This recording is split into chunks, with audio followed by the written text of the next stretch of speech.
हम अलजेब्रा 2 में हमने बिल्कुल प्रीवियस लेक्चर में सीखा पॉलिनोमियल रिंग के बारे में, उसकी टाइप्स हमने पढ़ी। फिर हमने मोनिक पॉलिनोमियल सीखा, फिर इस तरह से उसकी कुछ टाइप्स हम पढ़ रहे थे कि उनको सम कैसे करते हैं, प्रोडक्ट कैसे करते हैं। आज हम सीखेंगे पॉलिनोमियल के बारे में कि पॉलिनोमियल जो है इररिड्यूसिबल पॉलिनोमियल क्या है और रिड्यूसिबल पॉलिनोमियल क्या है, इसके बारे में हम सीखेंगे। उससे पहले हम ये सीखते हैं कि इररिड्यूसिबल एलिमेंट्स कौन से होते हैं और रिड्यूसिबल एलिमेंट्स कौन से होते हैं, और इसी तरह जो प्राइम एलिमेंट्स हैं वो कौन से होते हैं पॉलिनोमियल्स में। तो सबसे पहले हम सीखते हैं कि इररिड्यूसिबल जो एलिमेंट्स हैं पॉलिनोमियल में वो कौन से हैं आपके। तो इररिड्यूसिबल एलिमेंट क्या आते हैं?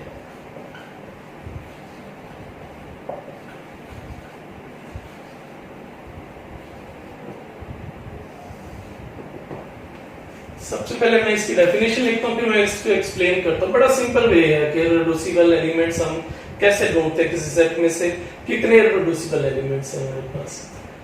तो सबसे पहले हम एक रिंग ले लेते हैं। Let R be a ring, be a commutator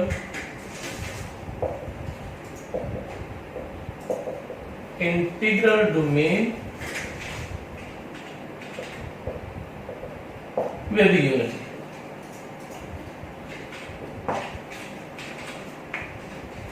जैसे CRU आप लिखते थे कॉम्यूटेटिव रिंग विद यूनिटी, तो R भी commutative integral domain with unity.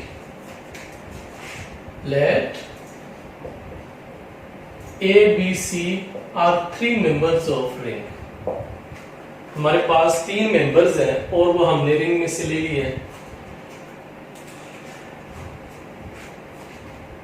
If A is equal to B into C, और हमने A को लिखवा, इसको दो एलिमेंट्स को मल्टीप्लाई करें तो किसी तीसरे के इक्वल आए, वो हमने पहले ही उसके रिंग में से ले लिए। हमने कहा A is equal to B, C कोई एक हमारे पास एलिमेंट्स है, then either B और C, तो तब जो आपने उसको कन्वर्ट किया है दो एलिमेंट्स में, तब या तो B या C is unit, then either B or C is unit। तो एक B या C लाजमी एक यूनिट जरूर होगा। अब यूनिट से मुराद 1 नहीं है, यूनिट से मुराद हमने जो यूनिट्स रिंग में पढ़े हैं, यानी अगर हमारे पास सेट ऑफ Z है और ये हमारे पास, इसके अगर हमने यूनिट्स ऑफ Z निकालने हो, यानी दो कोई ऐसे मेंबर्स लें कि उनको मल्टीप्लाई करें तो आंसर 1 आए। तो सेट ऑफ Z में हमारे पास 2 मेंबर्स आए थे, तो इसका मतलब है 1 और -1 are units of Z। Z के यूनिट्स हैं, आपस में मल्टीप्लाई करने पे 1 आंसर दें। कुछ ऐसे में हम मेंबर्स ढूंढते हैं कि मल्टीप्लाई करें तो आंसर 1 आए, उनको यूनिट्स कहते हैं। यानी हमारे पास इसके यूनिट्स क्या बन गए, 1 -1। तो यूनिट से मुराद ये है कि अगर आप सेट ऑफ Z ले रहे हैं तो उससे मुराद 1 भी है और -1 भी है। तो अगर A is equal to BC है तो इधर B और C is unit।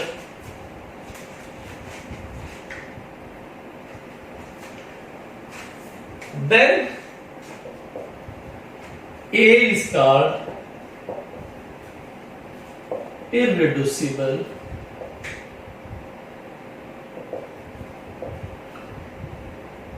एलिमेंट। फिर हम कहेंगे A जो है वो आपका इररिड्यूसिबल एलिमेंट है। ये हमने एक डेफिनेशन की है कि हमारे पास जब भी आप कोई फैक्टर्स बनाने लगे किसी नंबर्स के, तो आप फैक्टर बनाएं तो एक फैक्टर जो है वो आपके पास 1 आए, फिर हम उस मेंबर को कहेंगे कि वो हमारे पास क्या है, इररिड्यूसिबल एलिमेंट है। लेट्स सपोज हम यहाँ पे देखते हैं कि हम सेट ऑफ Z की बात करते हैं, एग्जांपल लेते हैं ताकि बात क्लियर हो। सेट ऑफ Z है +-1 +-2 +-3 एंड सो ऑन। अब यहां से हमने ढूंढने हैं कि कितने एलिमेंट्स जो इररिड्यूसिबल है।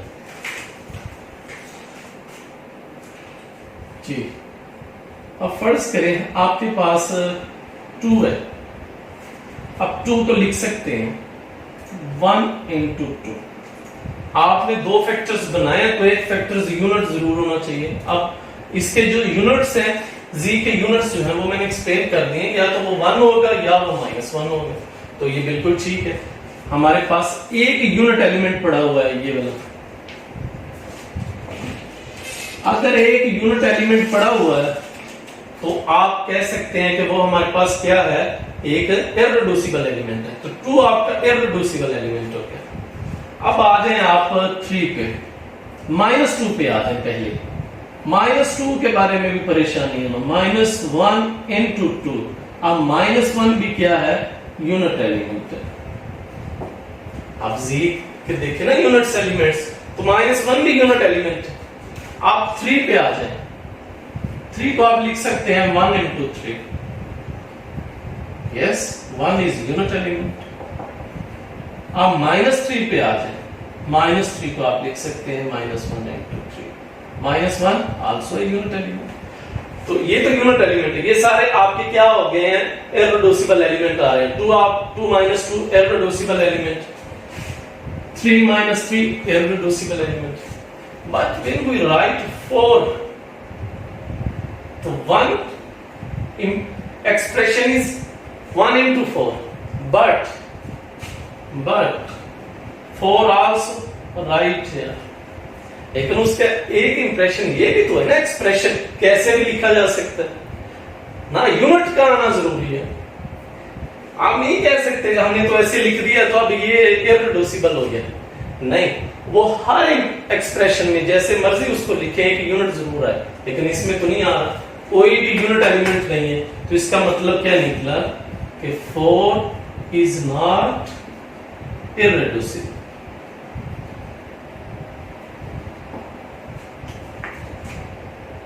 इज नॉट इररिड्यूसिबल, ये इररिड्यूसिबल एलिमेंट नहीं है। फिर 5 पे चले जाएं, 5 आप लिख सकते हैं, बिल्कुल ठीक है, यूनिट आ गया। -5 बिल्कुल आप कह सकते हैं -1। तो ये सारे आपके। इसी तरह अगर 6 पे जाएंगे आप, तो आपको पता है 6 को फिर ऐसे लिखा जाता है। तो ये आपके दोनों यूनिट एलिमेंट नहीं है। तो एक एग्जाम में ये चीज आ रही है, इतना पढ़ने के बाद ये बैठ रहा है कि प्राइम नंबर्स जो होते हैं वो इररिड्यूसिबल एलिमेंट्स होते हैं। ठीक है, बिल्कुल सही बात है कि हम जो जितने भी प्राइम लेंगे उन्हीं में ही रन आएगा ना, 1 इंटू वही नंबर दोबारा। 13 है तो 1 इंटू 13 है, तो ये इररिड्यूसिबल एलिमेंट है। तो हमारे पास फिर जो प्राइम एलिमेंट है और इसमें फिर फर्क क्या रह जाएगा, ये भी हम सीखेंगे। लेकिन पहले आप इतना सीख लें कि इररिड्यूसिबल एलिमेंट क्या होते हैं, वो हमने सीख लिया। अब हम सीखते हैं कि प्राइम एलिमेंट क्या होता है, फिर हम इनमें फर्क भी करते हैं कि इनमें फर्क क्या है। लेकिन अभी आप यहीं पे रहें कि इररिड्यूसिबल के बाद प्राइम एलिमेंट क्या होगा। आपने जब प्राइम एलिमेंट की डेफिनेशन करनी है, अब हम सीखने लगे हैं प्राइम एलिमेंट क्या होता है।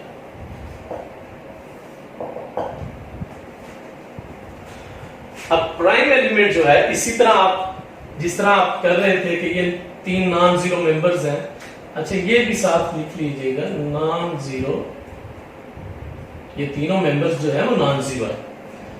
अब यहां पे तो हमने कहा ना E is equal to B C, यहां पे हम कहेंगे अगर A डिवाइड्स कर रहा है B इंटू सी को, यानी बी सी को, अगर A बी सी को डिवाइड्स कर रहा है देन एदर, फिर क्या होना चाहिए, या तो A B को डिवाइड्स करे या A C को डिवाइड्स करे।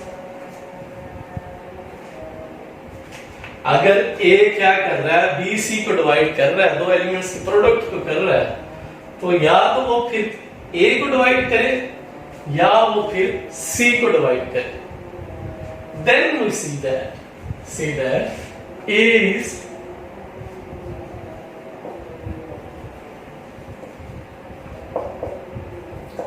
is prime element।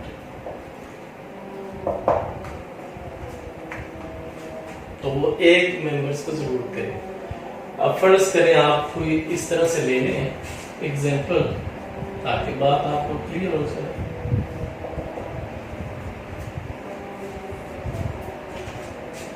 कि 5 जो है वो 35 को डिवाइड करता है, 5 जो है वो 35 को तकसीम करता है।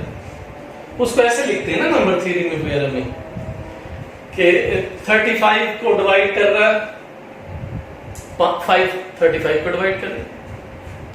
35 को हम ऐसे भी तो लिख सकते हैं 7 इंटू 5, जैसे हमने BC लिखा तो ये 7 इंटू 5 ही समझ। तो 5 उन दोनों के मल्टीप्लिकेशन को डिवाइड कर रहा है, बट अलग अलग से नहीं डिवाइड करेगा। या तो किसी 5 को डिवाइड कर रहा है या ये करेगा, तो ये नहीं कर रहा, 5 7 को तकसीम नहीं करता, तो इसलिए किसी एक मेंबर को डिवाइड कर रहा है। अब हम इस नंबर को क्या कहेंगे? Prime number. ये हमारे पास क्या है? Prime element. और सीख लें।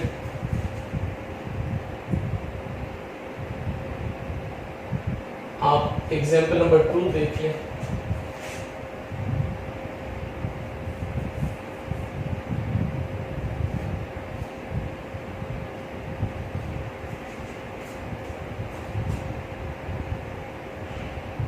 सिक्स डिवाइड कर रहा है 18 को। अब देखेंगे अगर 6 18 को डिवाइड कर रहा है तो 18 को तो हम ऐसे भी लिख सकते हैं। अब क्या हो रहा है कि 3 3 को भी डिवाइड कर रहा है और 3 6 को भी डिवाइड कर रहा है। तो अब जो 3 3 को भी डिवाइड कर रहा है एंड 3 6 को भी डिवाइड कर रहा है, तो अब ये याद रखिएगा जो 3 है आपका वो प्राइम नंबर तो है, प्राइम एलिमेंट नहीं है। ठीक है? इसी तरह आप और एग्जांपल ले सकते हैं। जो हमारे पास 7 है, लेट्स सपोज वो डिवाइड कर रहा है 56 को, तो 56 के आगे फैक्टर्स हम बना सकते हैं। तो 7 divides 7 but 7 does not divide 8। तो अब ये जो 7 है वो आपका प्राइम एलिमेंट है। तो ये हमारे पास प्राइम एलिमेंट की डेफिनेशन है कि अगर A B C को डिवाइड कर रहा है तो फिर वो A को जरूर करना चाहिए, या वो A को डिवाइड करे या वो B को डिवाइड करे। अगर वो दोनों को डिवाइड कर रहा है तो वो प्राइम एलिमेंट आपका नहीं है। अब यहां से एक रिमार्क याद रखिएगा कि every prime element implies that prime element लाजमी तौर पे आपका इररिड्यूसिबल एलिमेंट होगा, बट इररिड्यूसिबल के लिए जरूरी नहीं है कि वो प्राइम भी हो। प्राइम एलिमेंट इररिड्यूसिबल एलिमेंट जरूर होगा, लेकिन इररिड्यूसिबल के लिए जरूरी नहीं है कि वो प्राइम भी हो। आप देखिए 1 है, 1 को हम लिख सकते हैं 1 into 1। अब आपका कम से कम एक यूनिट आ गया ना। अब ये इररिड्यूसिबल है 1, लेकिन 1 प्राइम नहीं है। तो ये उसमें फर्क है कि आपका जो प्राइम एलिमेंट होगा वो इररिड्यूसिबल एलिमेंट जरूर होगा, लेकिन इररिड्यूसिबल के लिए जरूरी नहीं है कि वो प्राइम भी हो। अब हम एक एग्जांपल लेते हैं, वहां से हम सीखेंगे कि इनमें फर्क क्या होता है।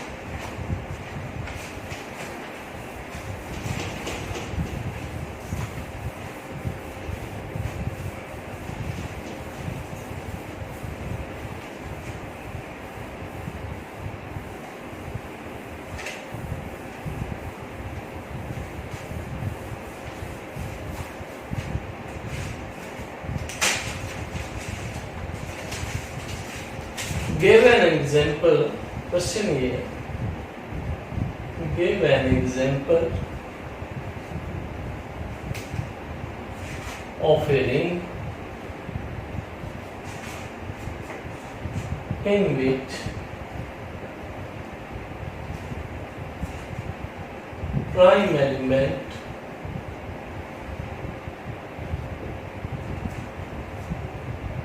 is not irreducible।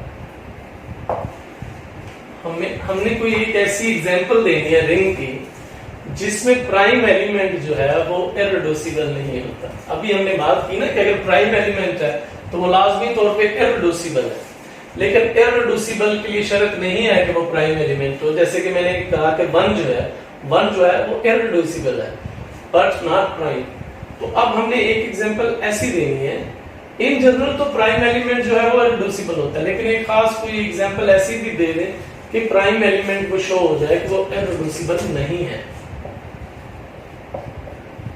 इसके लिए हमने करना ये है कि एक रिंग ले लेंगे Z6। आपको पता है Z6 में ये मेंबर आ जाएंगे।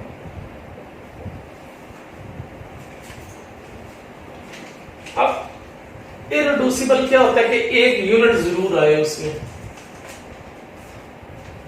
यानी अगर आप ए के फैक्टर्स बना रहे हैं बी सी तो एक इनमें से जरूर यूनिट हो, या तो ये हो या फिर ये यूनिट हो, एक जरूर होना चाहिए। हमारे पास Z6 है, उसकी एग्जांपल हमने ले ली है। अब 2 जो है ये वाला फैक्टर जो है इसको हम ऐसे भी लिख सकते हैं 2 into 1, इसी में से Z6 में से आएगा। अब 2 को ऐसे भी लिखा जा सकता है 2 into 4, और मॉडुलो ऑफ 6 पे जब ये 8 बन जाएगा, 8 आएगा आंसर, तो जब आप वो 6 से डिवाइड कर देंगे तो remainder is 2। After this we get answer is 2। तो हम तो कह रहे थे कि जो हमारे पास प्राइम एलिमेंट है, इररिड्यूसिबल एलिमेंट है, उसमें यूनिट जरूर आना चाहिए। अब हमने 2 लिखा है तो 2 into 4 में कोई भी यूनिट एलिमेंट नहीं है, तो प्राइम एलिमेंट तो इररिड्यूसिबल साबित ही नहीं हो रहा। इररिड्यूसिबल के लिए हमारे पास कम से कम एक यूनिट जरूर होना चाहिए। तो इसका मतलब ये है कि Z6 में 2 जो है वो प्राइम एलिमेंट नहीं है। 2 is not prime element, 2 is not irreducible element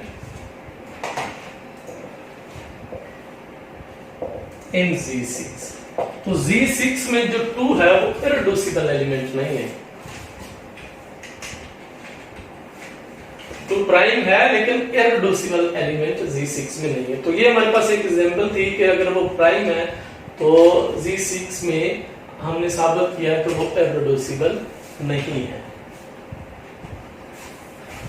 ये कुछ बातें थी हमारे पास कि इररिड्यूसिबल एलिमेंट क्या होता है और हमारे पास प्राइम एलिमेंट क्या होता है।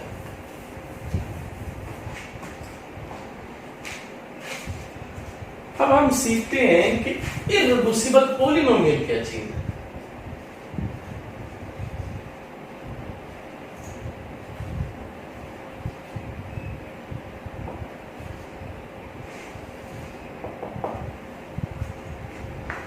इररिड्यूसिबल पॉलिनोमियल, हमने पॉलिनोमियल को डिवाइड करना है 2 या 2 से ज्यादा पार्ट्स में। अगर आप पॉलिनोमियल्स को 2 या 2 से ज्यादा पार्ट्स में डिवाइड कर लें और उसके बाद आप ये देखेंगे जब आपने डिवाइड कर लिया है तो उसके जो मेंबर्स आए हैं डिवाइड करने के बाद वो भी उसी पॉलिनोमियल्स में हैं जब आप डिवाइड करने से पहले थे।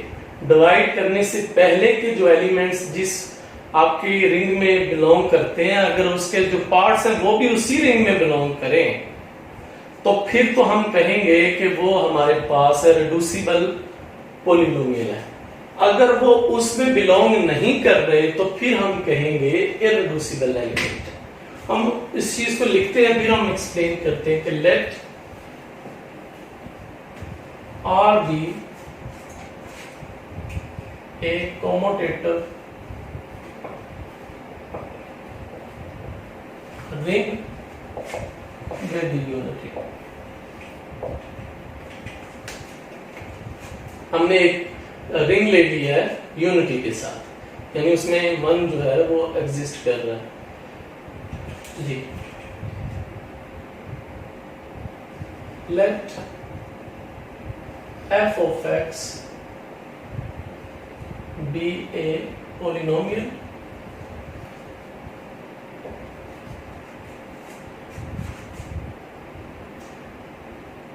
in r of x। हमारे पास f of x जो है वो एक पोलिनोमियल है, rx में से हमने ली हुई है एक polynomial.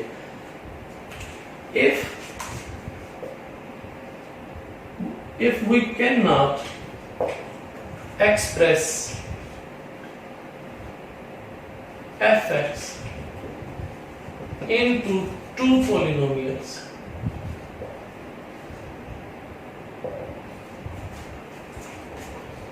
of lower degree,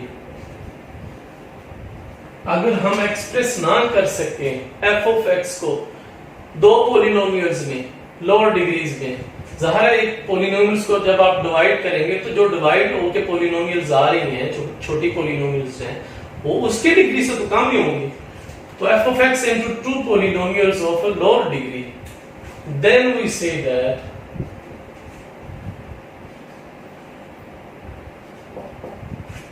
polynomial is irreducible। फिर हम कहते हैं पोलिनोमियल जो है वो हमारी इररिड्यूसिबल है। एक डेफिनेशन तो उसकी ये है कि अगर हम एक्सप्रेस ना कर सके कि पोलिनोमियल को कोई दो पोलिनोमियल्स में अगर हम डिवाइड ना कर सके, तो फिर हम कहेंगे कि वो उसकी जो पोलिनोमियल बनी है वो इररिड्यूसिबल पोलिनोमियल है। If we cannot express into two polynomials of lower degree। एक डेफिनेशन तो ये है।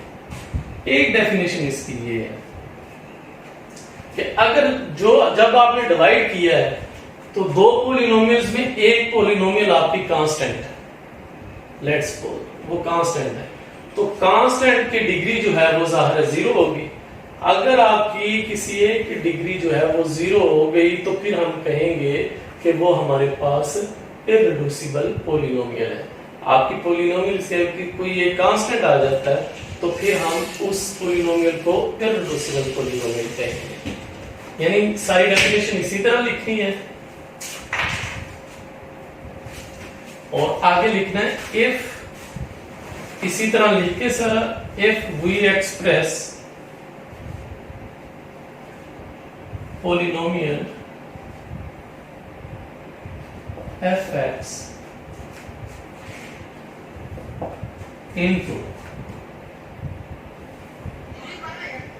product of two polynomials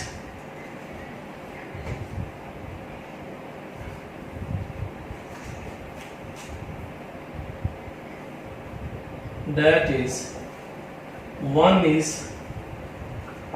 constant or r of 0 degree। अगर हम एक्सप्रेस कर देंगे तो था ना कि अगर हम एक्सप्रेस ना कर सकें, उसको हम ना तोड़ सकें, तो फिर आप कहते हैं इररिड्यूसिबल। अब हम कह रहे हैं कि अगर हम एक्सप्रेस कर दें एक पोलिनोमियल्स को दो पोलिनोमियल्स में, उनमें से एक जो है वो कांस्टेंट का मतलब है 0 डिग्री की वो polynomials, one is constant polynomial r of 0 degree polynomial, then polynomial is called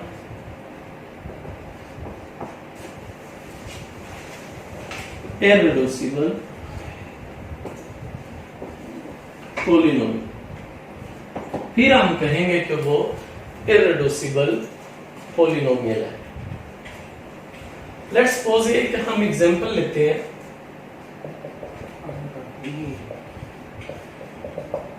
f of x हमारे पास है x के +1 और रिंग जो है वो उसने दे दी इंटीजर्स की। आपने जब इस पोलिनोमियल्स को कन्वर्ट किया तो आपने इसको लिख दिया कि 1 माइनस सेवटा स्क्वायर, इसको ऐसे भी लिख सकते हैं। और इसको जब आपने ऐसे लिखा तो आप देखेंगे सेट ऑफ इंटीजर्स में, इंटीजर्स की जो रेंज है पॉलिनोमियल, उसमें एयोटा और माइनस एयोटा कहां से है? एयोटा तो नहीं आते उसमें, वो तो कॉम्प्लेक्स में आते हैं। तो इसका मतलब है हम इस पॉलिनोमियल्स को फैक्टर नहीं बना सके कि दो ऐसी पॉलिनोमियल्स बन जाए जो उसी में से बिलोंग कर रही हो। ये तो इसमें से बिलोंग ही नहीं कर रही, फैक्टर जरूर बन गए हैं लेकिन बिलोंग इसमें से होना चाहिए। तो हमने ऐसी कोई पॉलिनोमियल प्रोड्यूस नहीं कर सके कि जो उसी में से लाई कर रही हो। तो इसका मतलब ये है कि जो हमारे पास f ऑफ x आया है x²+1 वो इररिड्यूसिबल है ओवर gx। लेकिन अगर ये रिंग होती gx की बजाय अगर ये कॉम्प्लेक्स में होती, फिर हम कहते हैं कि ये हमारे पास एक रिड्यूसिबल आ गया। फर्ज करें दूसरी एग्जांपल हमारी ये है कि फंक्शन जो है वही गिवन है इस रिंग के हिसाब से। अब आप जब इसको कन्वर्ट कर रहे हैं, जैसे कि यहाँ पे एक्सप्लेन किया हुआ है, अब जब आप इसको कन्वर्ट करेंगे दो पॉलिनोमियल्स में, बिल्कुल वो उसी कॉम्प्लेक्स में से आ रहे हैं, क्योंकि आप फैक्टर बना चुके हैं, फैक्टर बन गए हैं। जब फैक्टर आप बना रहे हो वो फैक्टर उसी रिंग में से आ रहे हो, तो फिर आप कहते हैं कि it is a reducible polynomial.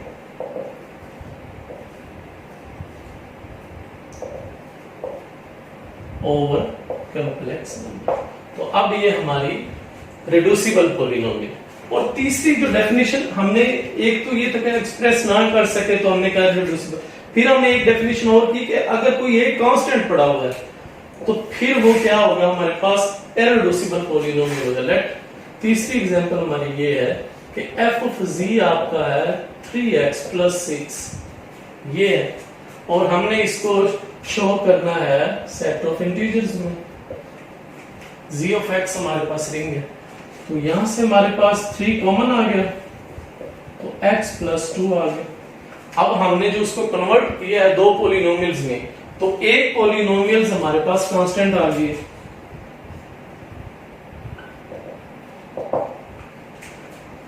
जैसे ही कांस्टेंट देखें आप, पॉलिनोमियल आपकी कांस्टेंट पड़ी हुई है, तो फौरन आप उसको कह दें कि ये हमारे पास इररिड्यूसिबल पॉलिनोमियल है।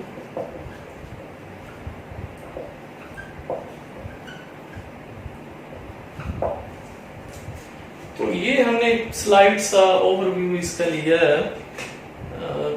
पॉलिनोमियल जो हमारे पास इररिड्यूसिबल है और रिड्यूसिबल है, उसका हल्का सा हमने इंट्रोडक्शन किया। इस पे मजीद जो बहस है वो इंशाल्लाह अगले लेक्चर में करेंगे। आज के लिए हमारा इतना ही। अल्लाह हाफिज़।